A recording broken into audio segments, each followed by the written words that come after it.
بسم الله الرحمن الرحيم والله سم እጅግ በጣም ሩህሩህ በጣም ማዛኝ በሆነው علي بن أبي طالب راح يخطب فاطمة قبل يخطبها وش اللي حصل؟ علي بن أبي طالب رضي الله عنه فاطمان لماجت ሄደ ከዛ በፊት ግን ምን ነበር የተከሰተው? ሁለት ሰዎች ሊያጫዋት ሞክረው ነበር። ነብዩ አለይሂ ሰላቱ ወሰላም ጋር ሄደውም መልሰዋቸዋል። ማንነታቸውን ስታውቁ በጣም ትገረማላችሁ። የመጀመሪያው አቡበክር ነበር። ነብዩ አለይሂ ሰላቱ ወሰላም ዘንድ ሄደና አንቱ የአላህ መልእክተኛ ሆይ ልጅዎን ፋጢማን ላጫት ፈልጋለሁ አላቸው። ነብዩም አለይሂ ሰላቱ ወሰላም አቡበክር የቅርብ ጓደኛቸው ወዳጃቸው በመሆናቸው እምቢ ለማለት ቢያፍሩም ነገር ግን አንተ አቡበክር ሆይ ፋጢማ ገና ልጅ ናት ብለው መለሱት። የእድሜ ልዩነቱ ሰፊ መሆኑ ክልክል ባይሆንም ነገር ግን አንዳንዴ የእድሜ ልዩነቱን፣ የባህል ልዩነቱን፣ የአስተዳደግ ልዩነቱን ግምት ውስጥ ማስገባት ተገቢ ነው ብዬ የራሴን አስተያየት ማቅረብ ወዳለሁ። ምክንያቱም በአሁኑ ጊዜ አብዛኛው የፍቺ መንስኤዎች ባሉት ልዩነቶች ሳቢያ አለመግባባት በመፈጠሩ ምክንያት ነው። ስለዚህ ነብዩ አለይሂ ሰላቱ ወሰላም ለአቡበክር ፋጢማ ላንተ በእድሜ ታንስብሃለች ብለው መለሱት። ከዚያም ከተወሰኑ ወራት በኋላ ዑመር ረዲየላሁ ዐንሁ ሊያጫት ቀረበ። ለምን ይመስላችኋል ፋጢማን ሊያጫት የፈለጉት? የነብዩን አለይሂ ሰላቱ ወሰላም ዝምድናን ፈልገው ነው። ይበልጥ ወደ ነብዩ አለይሂ ሰላቱ ወሰላም መቅረብ ይፈልጋሉ። فقال عمر يا رسول الله إني أخطب منك فاطمة قال إنها صغيرة يا عمر نعتذر. ከዚያም ዑመር ረዲየላሁ ዐንሁ ነብዩ አለይሂ ሰላቱ ወሰላም ዘንድ ሄደና አንቱ የአላህ መልእክተኛ ሆይ ልጅዎን ፋጢማን ላጫት ፈልጋለሁ አላቸው። እሳቸውም ለአቡበክር እንደመለሱለት ለሱም ገና ትንሽ ናት ብለው መለሱት። ከዚያም አንድ ቀን አንዲት ሴት ዓሊ ብን አቢ ጣልብ ረዲየላሁ ዐንሁ ብቻውን ቁጭ ብሎ አየችው። ዓሊ በዛን ሰዓት በጣም ድሃ ነበር። አባቱ ከቁረይሽ ከበርቴዎችና ታዋቂ ቢሆንም እሱ ግን ድህነት ውስጥ ተዘፍቆ ነበር። ከዚያም ይህች ሴት ጠጋ አለችና ለምን ፋጢማን አታጫትም አለችው። እሱም ማጨቱንስ እሺ፣ ነገር ግን የነቢዩን ልጅ በጣም ከባድ ነው። ከዚያም ግድ የለህም ፋጢማን ለማጨት ቅርብ፣ ነቢዩም አለይሂ ሰላቱ ወሰላም እምቢ አይሉህም አለችው። ከዚያም እረ ምንም ነገር የሌለኝ ሰው ነኝ አላት።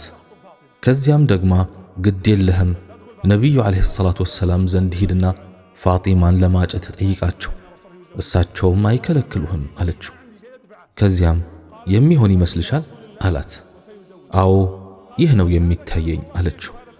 ከዚያም ዓሊ ጥሩ ልብስ ለብሼ ወደ ነቢዩ አለይሂ ሰላቱ ወሰላም ዘንድ ሄድኩኝ ይላል።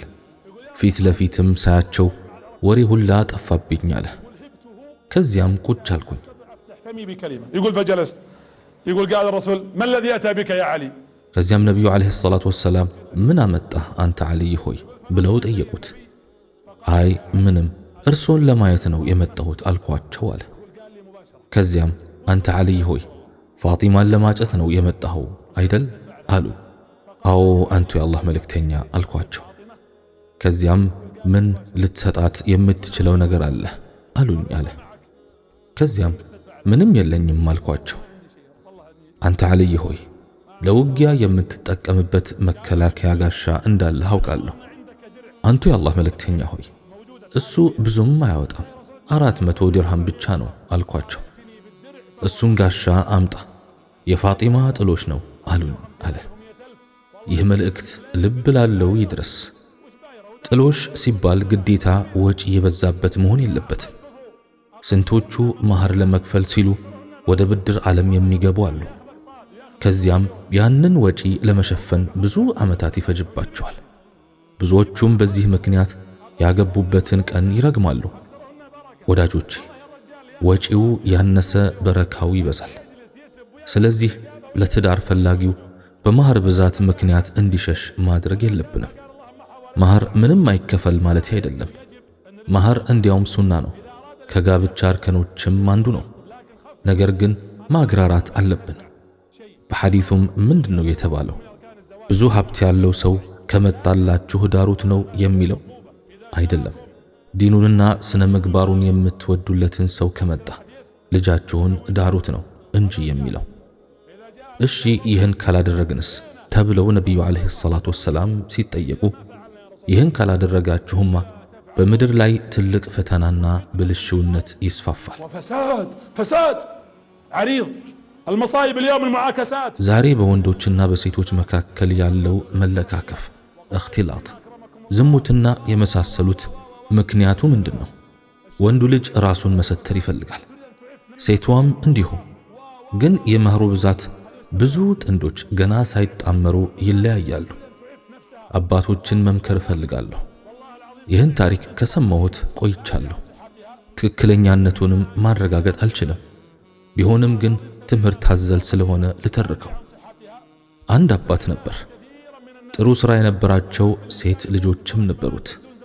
ደሞዛቸው እንዳይቋረጥበት በማለት አልዳራቸውምና አንድ ቀን ክፉኛ ታሞ የአልጋ ቁራኛ ሲሆን ሴት ልጆቹን ጠርቶ መሞቻዬ ደርሷልና አፉ በሉኝ ሲላቸው በጭራሽ አፉ አንልህም፣ ትዳር ስለከለከልከን የቂያማ ቀን አላህ ፊት ቆመን እንፋረዳለን አሉት። አባቶች ሆይ አደራ አላህን ፍሩ። ልጅህን ትዳር አትከልክላት። ወንድምም ሁን ሌላም ዘመድ ከትዳር አትከልክላት። ዲኑና ስነ ምግባሩ ያማረ ሰው ቢመጣላትና እሷም ለአቅመ ሔዋን ከደረሰች ዳሯት። ወደ ታሪኩ ስንመለስ ዓሊይ ብኑ አቢ ጣልብ አንቱ የአላህ መልእክተኛ ሆይ የመከላከያ ጋሻው ወደ 400 ዲርሃም ብቻ ነው የሚያወጣው አልኳቸው አለ። ከዚያም እሱን ይዘህና አሉኝ አለ። በደስታ ሄድኩኝና ጋሻውን ይዤ መጣሁኝ አለ። ከዚያም የግንባታው ምሽት ደረሰ። እዚህ ጋር የግንባታ ምሽት ማለት ምን ማለት ነው? ግንኙነት የሚፈጸምበት ምሽት ማለት ነው። እኛ በተለምዶ የጫጉላ ምሽት ወይም ለይለቱ ዱኽላ እንለዋለን። ግን በሸሪዓችን የግንባታ ምሽት ወይም ለይለቱል ቢና ይባላል። ምን ያማረ ስም መሰላችሁ!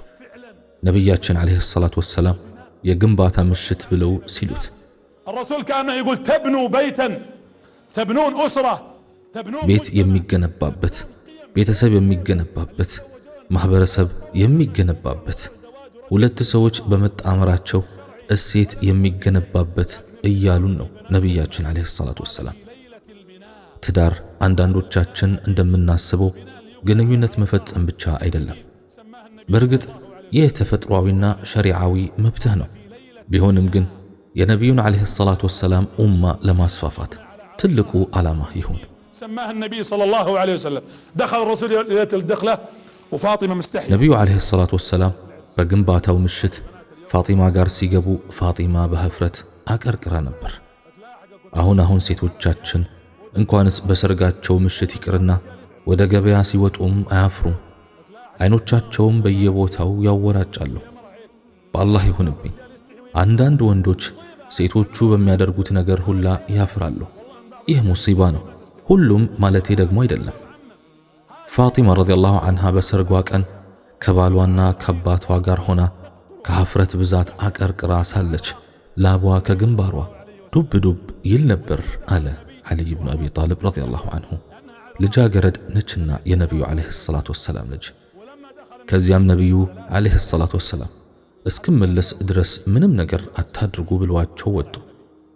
ውዱእ አደረጉና ውዱእ ያደረጉበትን ውሃ ይዘውት መጡ። ከዚያም እፊቷ ላይ ትንሽ አርከፈከፉ።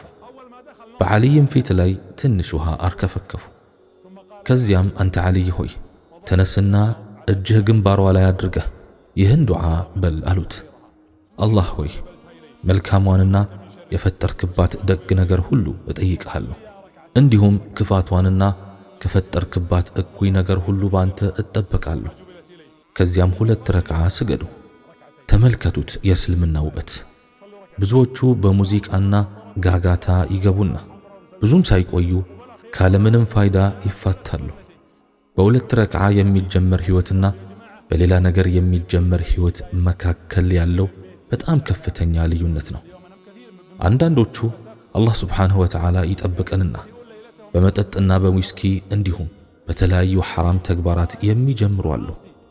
መጨረሻቸው ምን ሊሆን እንደሚችል መገመት አያቅትም።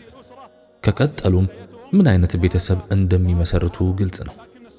ስለዚህ ነቢያዊው ሱና መከተሉ ይበጃል።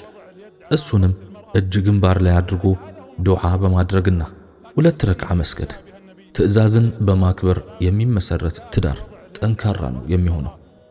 አላህም ሱብሓነሁ ወተዓላ ምን ይላል? አፈመን አሰሰ ቡንያነሁ ዐላ ተቅዋ አላህን በመፍራትና ውዴታውን በመፈለግ ላይ ግንቡን የመሰረተው ሰው ይበልጣልን?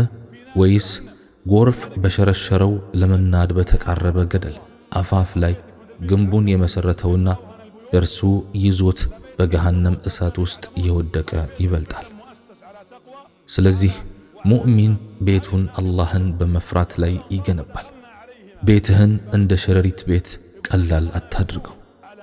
ወደ ታሪኩ ስንመለስ ሶሐቦቹ ወደ ዓልይ እየገቡ የእንኳን ደስ ያለህ መልእክት ያስተላልፋሉ። በቆይታቸውም ከታዘቡት ነገር በቤቱ ውስጥ ከሐር የተሰራ ብጣሽ ጨርቅ፣ ከሸንበቆ የተሰራ ምንጣፍና አንድ ማሰሮ ውሃና ፋኑስ ብቻ ነው ያየነው አሉ። ተመልከቱ እንግዲህ ይህች የታላቁ ነቢይ ዓለይሂ ሰላቱ ወሰላም ልጅ ናት። በአሁኑ ጊዜ ለሰርግ ኬክ 100 ወይም 200 ሺህ ይከፈላል። አንዳንዱም ለስጦታ ይህን ያህል አወጣው ይላል። ቬሎ 300 ሺህ ወይም ከዛ በላይ ፈጀብኝ ትላለች። ይህ ሁሉ ወጪ ወጥቶ ታዳሚውን በልቶ ጨርሶ ሲወጣ የስድብ መዓት የሚያወርድ አለ። በእኛ ሀገር ምን ይባላል? ተበልቶ የሚወቀስ ይባላል። ምግብህን ይበላል፣ በሰርግህ ይጨፍራል፣ ከዚያም ሲወጣ እንከን ማውጣት ይጀምራል። ደግሞ ይህ ሰርግ ነው? ሙሽሪቷ ምን ትመስል እንደነበር አላየሽም? ሚዜዎቹ አይጣጣሙ፣ የባልየው አፍንጫ እንዲህ ነው እያሉ ይመቀኙባቸውና ከዚያም በነጋታው ወይም ከምሽቱ ተጣማሪዎቹ ጥልና ንትርክ ይጀምራሉ። ልብ ያለው ሰው ሱናን የሚከተል ሰው ነው። ለእዩልኝ ማጋነን ተቀባይነት የለውም። ለሰርግህ ደግስ ችግር የለውም። ታዳሚያንን አብላ ችግር የለውም። ለሰርግህ አዳራሽ ካስፈለገም ተከራይ ችግር የለውም። የደስታ ትዕይንቶችን ተጠቀም ችግር የለውም። ነገር ግን ይህ ሁሉ ሲሆን ተመጣጣኝ በሆነ መልኩ መሆን አለበት እንጂ ልኩን አትለፍ። አላህን በማያስቆጣ መልኩ መሆን አለበት። ይህን ካደረክ የነቢዩን ዓለይሂ ሰላቱ ወሰላም ሱናን ተከተልክ ይባላል።